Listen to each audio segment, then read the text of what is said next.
Hello Philippines and hello world! Araw-araw na lang nagwa-vlog kami ni Maro. Nagsasawa na ba kayo sa aming dalawa? Charot! Ako malapit na magsabang mag-vlog.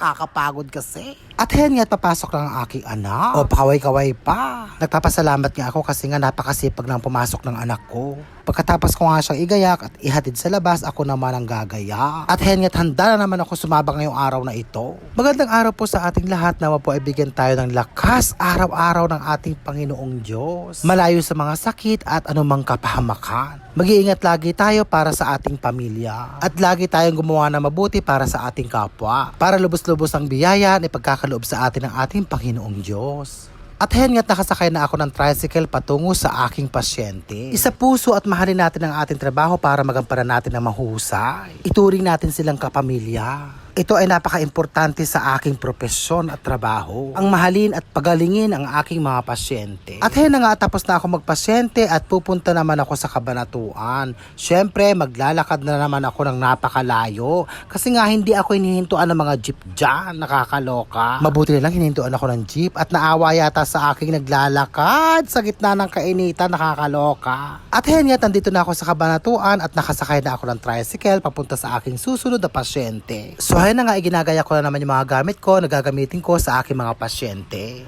Napakaliit na gamit pero napaka-importante niyan sa trabaho ko. At yan tapos na ako magpasyente at nag-aabang na ako ng bus dyan. Sa sobrang gutom ko nga, dumaan muna ako sa 7-Eleven para manginain.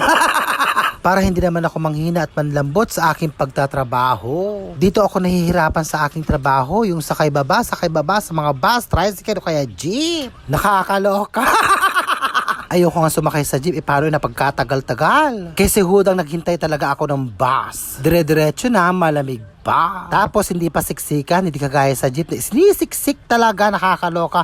Pilit na ipinagkakasya. Yung pituhang upuan lang yung ginagawang shaman, nakakaloka. Natatawa nga ako sa tricycle driver na ito na tagagapan. Tinanong niya sa akin kung magkano binabayad ko sa tricycle. Tapos nga itinuro ko yung taripa na yan. Sabi ko, 40 pesos lang. Aba, isagot sa akin ng tricycle driver, mali daw yung nakasulat doon. Nakakaloka, 50 pesos daw dapat. Ba't ba kasi sa pamunuan ng tricycle driver sa Gapan, ba't pa nagsusulat kayo ng mali-mali sa taripa nyo? At yan nga, nandito na ako sa pasyente ko. Pagkatapos ko nga magpasyente, pinakain na naman nila ako. Hindi na sana ako kakain, kaya lang napakasarap ng ulam nila. Adobong manok na may paa, nakakaloka, ang sarap-sarap. Nag-enjoy nga akong kumain dyan kanina. At hen nga, tapos na ako magpasyente at lilipat naman ako sa kabila. At heto nga at nandito na ako sa bahay nila at nagpapasyente na ako. Sinisimulan ko ng magtrabaho ulit. Napakabilis ng oras, nakakaloka. Sa sobrang busy ko nga nakalimutan ko na puntahan yung isang pasyente ko. Kaya pasensya ka na doon, next time na lang.